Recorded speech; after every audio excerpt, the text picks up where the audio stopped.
Welcome to another deep dive with us. This time, we're going to be looking at strength and warmth. Oh, interesting. Yeah. So we're going to be diving deep into this book, Compelling People, the hidden qualities that make us influential. Okay. And this book basically says that we're constantly judging people, like instantly, based on these two qualities, strength and warmth.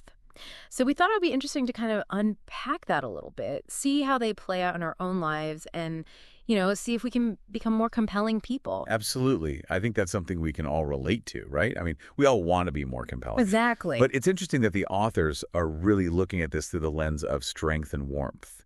And I think that's what makes their approach so unique. Yeah.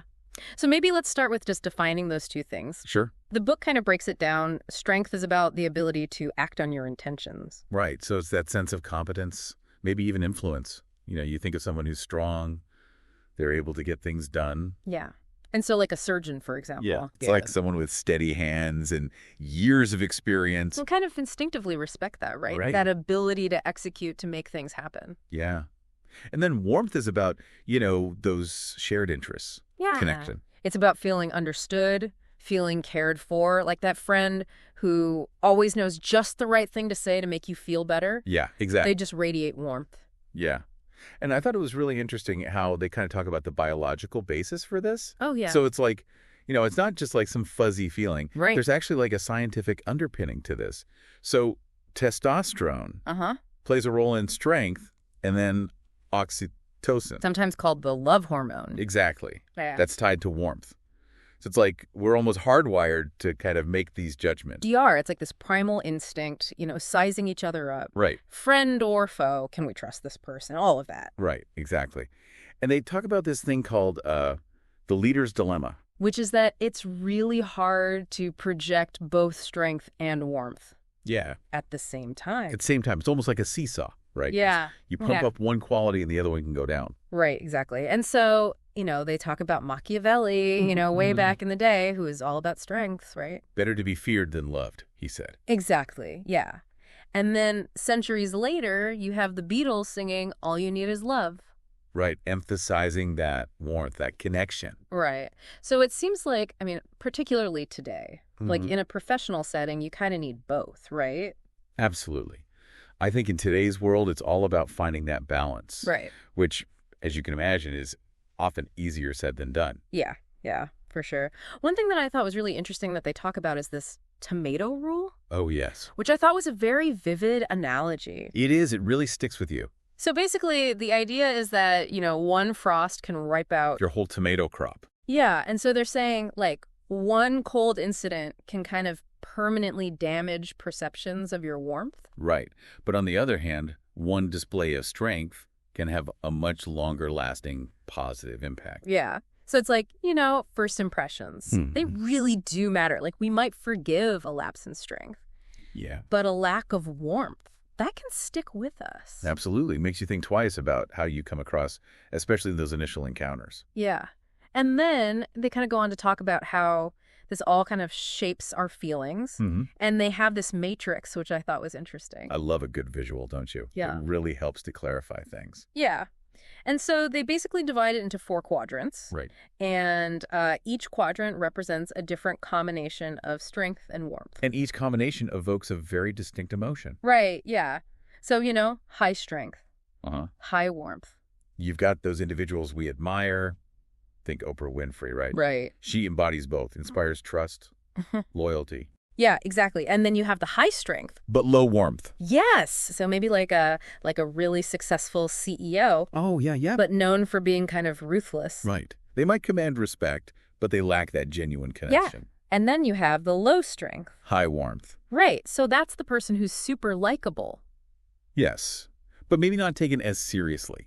Right. The book gives the example of someone who's always willing to help, but struggles to assert themselves. Yeah, exactly. They're lovely, but maybe not seen as super competent. Right. And then you have the low strength, low warmth. Ah, yes. The quadrant of negativity, you might say. Right. These individuals evoke, well, let's just say not so positive feelings. Right. And they might lack, the competence and the empathy. Exactly. They don't inspire respect and they don't foster connection. Right. And so it's interesting to kind of see where we fall on that matrix. Absolutely. And what's even more interesting is that it's not just about our personalities. Right. There are these external factors, gender, ethnicity, even age. Right. They all influence how we perceive strength and warmth. Right. So it's like it's not a level playing field necessarily. Not at all. Yeah. It's fascinating how much these preconceived notions can color our judgments. Yeah. And so, for instance, they talk about how men are often presumed strong but cold. Right. And women are seen as warm but less competent. Yeah. It creates these really tricky stereotypes, hard to break free from. Right. And it can kind of lead to biases. Absolutely. Yeah. And the book highlights this really well with the angry black person stereotype. Yeah. Where expressions of anger, a normal human emotion, can be misinterpreted. Right. Leading to all sorts of negative consequences. Right. And so it's not just race. Right? No, not at all. Ageism plays a role too. Older individuals are sometimes seen as less capable, even when they have a wealth of knowledge and experience. Yeah. And so even our names. Our names. Yeah. They were talking about how even our names can impact these perceptions. That's fascinating. I've never thought about that before. Like, easy to pronounce names can actually make someone seem more likable and competent. Yeah. And so there's this halo effect. It's amazing how much of this is happening below the surface, isn't it? Without us even realizing it. Really underscores the importance of being aware of these biases. Right. And actively challenging them. Yeah. So we've talked about how these perceptions are formed. Right. But the book doesn't just leave us there. No. It's... Like, what do we do about it? Exactly. That's the key question. Right? Yeah. And so I think that that's what we can kind of pick up in the next part. Okay, great. I'm looking forward to it. So we've talked about, how these perceptions are formed. But the book doesn't just leave us there. It kind of gives us some advice on how we can project both strength and warmth. Right, because we don't want to just be at the mercy of these perceptions. We want to be able to shape them. Yeah, exactly. And so they talk a lot about nonverbal cues, which I thought was really interesting. Yeah, absolutely. It's amazing how much we communicate without even saying a word. Yeah. So, for example, like they talk about the importance of owning your space, having good posture. Right. So not shrinking back, taking up space confidently. That can convey strength. Yeah, and like maintaining a confident gait, like how you walk. It's about projecting a sense of ease and control. And they have a whole section on touch, which I found fascinating. Oh, yeah, they talk about the handshake. Right? Yes, the handshake. Yeah. It's so important. Yeah. Firm, but not overpowering, conveying both confidence and warmth. Yeah, it's like that fine line. It is a delicate balance. And what about a hug? Yeah, they talk about hugs, too. Right. A well-timed hug can work wonders, but they caution against touches that could be misconstrued. Right, like in a professional setting. Exactly. It's all about reading the room and being culturally sensitive. And, of course, we can't forget about facial expression. Right, they talk a lot about smiling. The power of a genuine smile. Right. It can instantly make someone feel at ease, build rapport. Right, but I know I've struggled with eye contact. Oh, yeah. Eye contact can be tricky. Too much can feel intimidating. Too little can make you seem disinterested. It's about finding that balance. Making eye contact when listening attentively, breaking it occasionally to avoid feeling too intense. And then they talk about our voice. Our voice, yes. Pitch, volume, rate, tone, they all play a role. And one thing they caution against is uptalk. Uptalk. Yes, ending sentences with a rising intonation. Oh, right, right. It can unintentionally make you sound uncertain, especially in situations where you want to project confidence. Yeah, so it's like being aware of those subtle vocal patterns. Exactly, and adjusting them to match the message we want to convey. But of course, it's not just about nonverbal cues. Right. Our words matter too. Absolutely. And this is where the book dives into this really interesting concept they call getting in the circle. Getting in the circle, what's that? It's about understanding and acknowledging your audience's perspective, even if you disagree with them. Oh, so kind of finding common ground. Exactly. Instead of talking at someone, you're building a bridge of understanding, creating a sense of shared purpose. And they talk about storytelling, using metaphors, analogies, even humor. Right, because at the end of the day, we're not robots. We connect with each other on an emotional level. So it's about making those abstract concepts relatable and engaging. Exactly. People are more likely to be persuaded by someone they feel connected to. So we've covered nonverbal cues, we've talked about verbal communication, but how does all this apply to real-world situations? Right, because, we're not just talking about this in theory. Exactly. And that's where the book gets really practical. They explore how these dynamics play out in various scenarios, from job interviews to public speaking, even online dating. So let's start with the workplace, because obviously, projecting the right image. Can be crucial for success. Yeah. And it's not about being fake. No, not at all. It's about understanding the unwritten rules of the game and presenting yourself in a way that aligns with those expectations. So, for example, in a job interview, you want to project confidence, highlight your accomplishments, own your expertise. Right. So it's like showing your strengths without, being arrogant about it. Exactly. Yeah. The interviewer is looking for someone who can solve their problems, someone who brings value to the table. And it's not just about individuals, it's about companies as well. Yeah. How we perceive a company. Right, their brand. Yeah. They use the example of Campbell's Soup, a brand that evokes those feelings of competence and care. Right. So you trust them. Exactly. Leads to trust and loyalty. And then they contrast that with BP. Oh, right. Particularly after the Deepwater Horizon oil spill. Yeah. Where the company was perceived as neither competent nor caring. Right. So kind of the opposite of that. Right, leading to distrust, even contempt. Yeah. So it's like companies really need to think about these things. You do. It's about cultivating those qualities of strength and warmth, both internally and in how they present themselves to the world. And then, so let's talk about sales. Sales, yes. Yeah. The art of persuasion. Because that's all about, convincing someone to buy something. Right. And the book talks about two distinct approaches, the hard sell and the soft sell. Okay. So the hard sell is kind of like, in your face. Right. It's about creating a sense of urgency. Right. Maybe even scarcity, projecting confidence. Yeah. A take it or leave it attitude. And the soft sell is more about building rapport. Exactly. Making the customer feel understood, valued. And which approach is more effective really depends on the product, the customer, and the overall context. Right. So it's like there's no one right answer.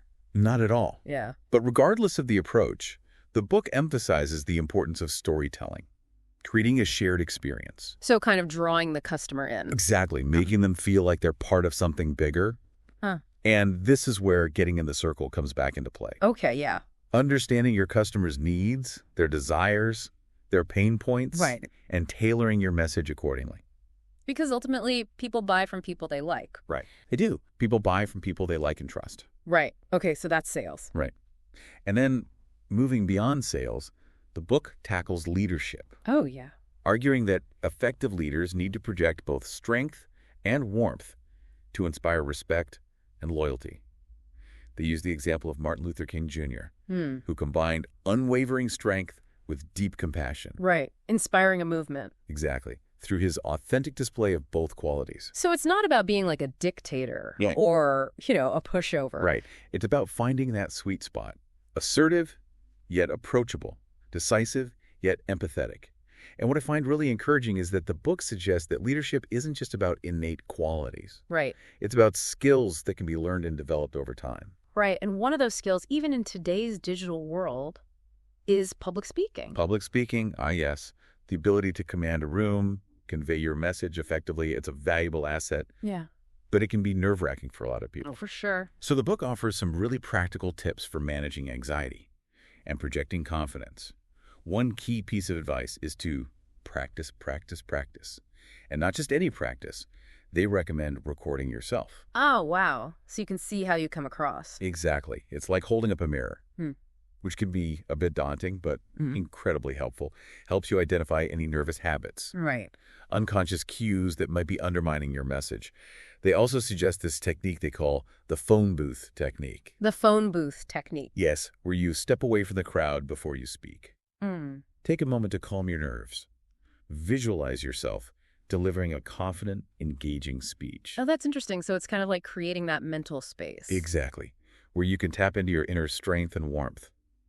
When it comes to the actual delivery, the book suggests aiming for a conversational style rather than a formal oratorical tone. Because, as we were talking about earlier, people connect with authenticity. They do. They want to feel like you're talking to them, not at them. Yeah. And pay attention to your voice. Vary your pitch, volume, rate, to keep the audience engaged. And remember, avoid that uptalk, especially when you're aiming for authority. It can make a big difference. Yeah. And eye contact is crucial as well, connecting with different members of the audience. Right, making it more personal. Exactly. Creating that sense of intimacy and warmth, like you're having a conversation with each person in the room. So we've explored how to project strength and warmth in the workplace, in sales, in leadership, in public speaking. Yeah, that's a lot to take in. It is. But what I find so fascinating is that these concepts don't just apply to our professional lives. They impact our personal relationships as well. Yeah, and I think that's what I find so compelling with this book. It's not just about, climbing the corporate ladder or getting ahead in your career. Right. It's about understanding how these dynamics shape our interactions with everyone. Yeah, from potential romantic partners. Your own family members. Right. So let's talk about online dating. Online dating, yes, where first impressions are often based on profiles and photos. And the book emphasizes choosing photos that project both confidence and approachability. So it's finding that balance, looking attractive but Dude. approachable, not intimidating, not desperate. Yeah. It's a delicate dance. And they also suggest crafting profiles that showcase your personality, your interests. So it's not just a list of accomplishments. No, because people are looking for connection, not just a resume. Right. So it's really about being your authentic self. Exactly. Highlighting both your strengths and your warmth. And they talk about how there are some interesting gender dynamics when it comes to online dating. Oh, interesting. How so? So, women sometimes subconsciously signal weakness in their profiles. Really? Yeah. And then men kind of do the opposite. They puff themselves up a bit. Oh, so it's kind of like those classic gender roles playing out online. Yeah, exactly. It's like those age-old evolutionary instincts at play. But I guess, the good thing is that now we're aware of it. So we can kind of make conscious choices about how we're presenting ourselves. Right. We can challenge those patterns. So for women, maybe that means projecting more confidence in their profiles. And for men, perhaps showing a bit more vulnerability and warmth. Yeah, exactly. It's about breaking free from those stereotypes and being our authentic selves. And this goes beyond just, romantic relationships. Oh, of course, yeah. They talk about family dynamics, like how parents Right. can kind of navigate strength and warmth when raising their kids. Because that's a tough one, right? Finding that balance between being loving and firm, supportive yet authoritative. Exactly. And they give this example of this couple who, showered their son with love and affection, but they never set any boundaries. Yeah. And as a result, they lost his respect. Yeah, it's like that old saying, spare the rod, spoil the child. Yeah. But obviously it's not about physical punishment. It's about finding that balance between warmth and discipline. Right. And they say that, too much warmth without strength can lead to a lack of respect. But then too much strength without warmth can create distance. Right. You need both. It's about finding that sweet spot, being both the parent your child needs and the person you want to be. Yeah, exactly. And that's a constant balancing act. It is in all relationships, really, not just with our children. Right. Okay, so let's talk about how this all plays out in the age of social media. Oh, social media. Yes. Where we're constantly presenting ourselves online. It's like we're all curating our own personal brands these days. Yeah. And the book actually calls social media profiles our modern-day baseball cards. Oh, that's a great analogy. Mm-hmm. Because it's often the first impression people have of us, especially strangers. Right. So, how do we project strength and warmth in this digital world? Well, they have some practical tips for that, too. Like when choosing your profile picture, they recommend photos that convey confidence, but also approachability. So not too posed, not too airbrushed, something that feels genuine. Okay, yeah. What about the content we post? Well, they emphasize clarity and conciseness, avoiding jargon, because you're often communicating with a diverse audience, and not everyone will understand your insider lingo. Right. And it's about being engaging, too. Definitely. Using humor, telling stories, asking questions, because even in the digital world, people are drawn to authenticity. Right. So it's not just about projecting these qualities in person. It's about bringing them online, too. Exactly. It all goes back to that idea of getting in the circle, building those bridges of understanding, creating a sense of shared experience, even if it's just through a screen. Okay, so beyond all these external tips, like how we present ourselves, the book talks about this concept of inside-out coaching. Inside-out coaching. That sounds intriguing. What is that exactly? So it's about cultivating strength and warmth internally so that they kind of radiate outward naturally. Oh, I like that. So it's not just about putting on a show. It's about developing those qualities within ourselves. Yeah. And it starts with self-awareness, like Ah, understanding our strengths and weaknesses. right. And identifying any limiting beliefs that might be holding us back. Exactly. And then they talk about seeking feedback from trusted friends, mentors. Getting that outside perspective. Because sometimes we can be blind to our own patterns. Right. But it's not enough to just reflect. They also say we need to take action, like practicing those behaviors. Right, putting it into practice. Yeah. Even if it feels uncomfortable at first. Yeah, because like any skill, it gets easier with time. Exactly. The more we practice, the more natural it becomes. And they offer some specific strategies for cultivating strength and warmth. Like what? Well, for strength, they suggest tapping into our confidence, remembering past successes, focusing on our goals, and for warmth, practicing empathy, active listening, expressing gratitude. So it's about developing those qualities that make us feel good about ourselves. Exactly. And connects with others on a deeper level. Yeah. And that's what makes us truly compelling people. Yeah.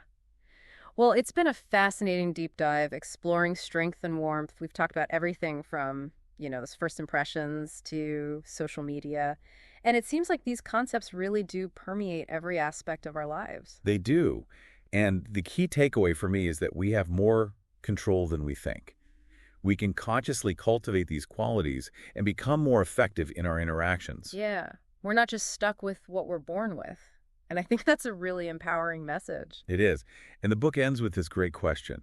They ask us to think about someone we admire, someone we find truly compelling, and think about what it is about them that draws us in. Are they strong, warm, or both? And what can we learn from their example? That's a great question. Something to ponder. It is, because by understanding these qualities and by consciously cultivating them within ourselves, we can all become more compelling, more influential, and more connected individuals.